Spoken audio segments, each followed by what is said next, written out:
Yeah. I wish it was a different title for a movie. It just seems like they never thought of one. Yeah. It's like, hey, what do we need to call the Han Solo movie? I don't know. Hey, what do we need to call Solo? I don't know. Hey, this thing's coming out in like a month. What are we going to call Solo? They're like, we already made the posters. Just probably was the Imperial guy, the actual actor or whoever it is that gave Han Solo his name, came up with the title of the movie as well.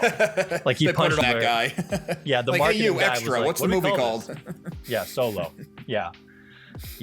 But no, I think this movie deserves better.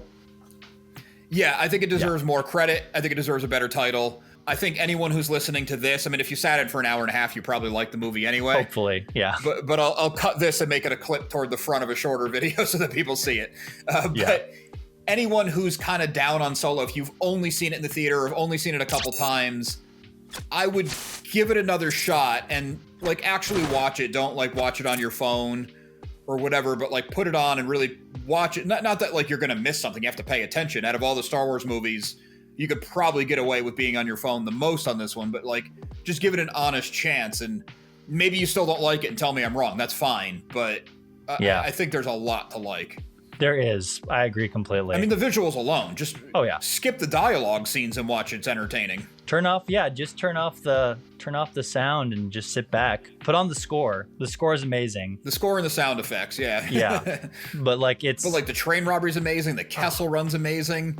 Even the small fight at Dryden Voss where it's the double cross on the double cross. It keeps you guessing. It's just cool. It is a cool movie. It's so much fun, and it plays within the formula of Star Wars really well. All the elements are there, but it doesn't feel like it's checking boxes off. Like the story moves at a good pace. Very good. It is rapid fire. Yeah. I remember when I was watching it yesterday, I got to a point where I'm like, okay, now they're going to go to Kessel, do the Kessel run. And then it's like, oh, and now they're in Voss's office. Like, oh, this thing's wrapping up soon. It's just like, it felt like it was 20 minutes long.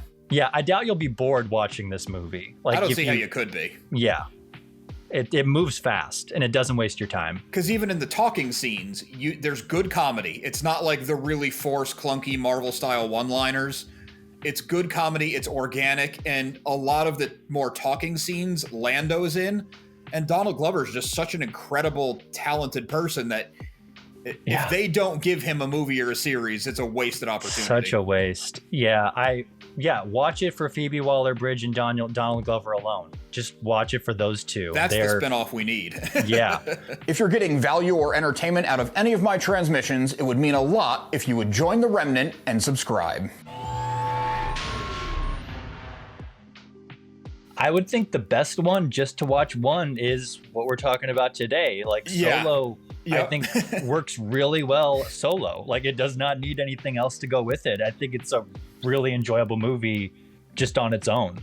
Yeah, that's exactly what I was leading into, and I figured you'd pick that up because it's this fun sci-fi fantasy action movie, and there's a few scenes with no action, but it's just like action, comedy, a little bit of drama, action, comedy, a little bit of drama. Like it just moves.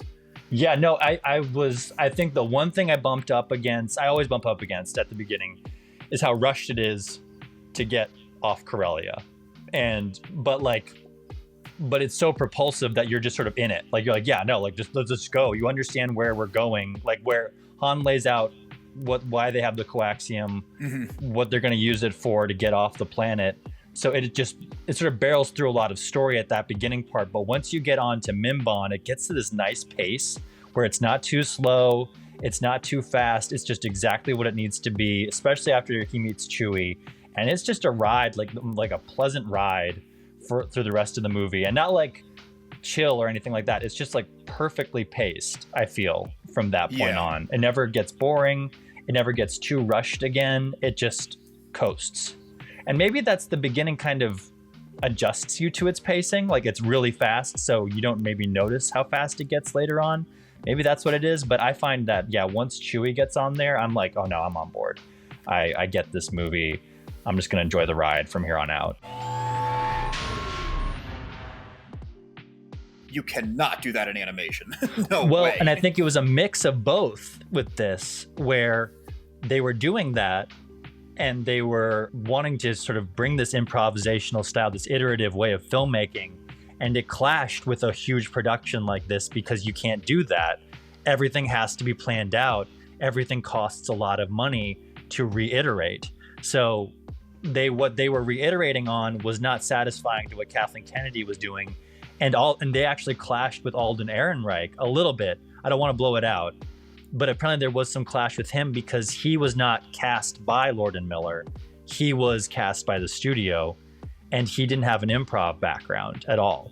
So okay, so he's like, I'm going to come in, do the script. I already have my idea on how the character works. And they're like, okay, try these 10 other ways. And he's like, I didn't really prep for that. Yeah, no, he wasn't prepped for that at all. And so it worked with Donald Glover and Woody Harrelson and Emilia Clarke. All of them were able to have a rapport and improvise, but he was the one who was kind of lagging behind. And they kind of took out a lot of aggression on him, apparently. Which sucks because he's in virtually every shot of the movie. Right, yeah. So there was a lot of that. So the studio had to make a call of basically like, do we replace the star we're marketing this whole film around, or the directors, who apparently were also not working well with the studio while they were doing it. And it's a shame because Miller and Lord are talented. They make good movies. Those Spider-Verse movies, whatever headaches they had, are incredible. They are, yeah. Like and I think a lot of the Spider-Verse movies and like their animated films are due to the animation directors behind them. Like but they are. Cat knocked it over. Oh, it's good. Also well-written characters and visually interesting would be the animators, but it's also well-written characters and a well-paced story. Yeah, and I think this movie had that going for it too. Like the cinematography in this movie is astounding, and that's the one person who also guided the look of the movie was the DP Bradford Young, and he kind of designed the look of like the lighting, how the sets were, like all of that mood and atmosphere is all him, and he brought that to this movie like phenomenally.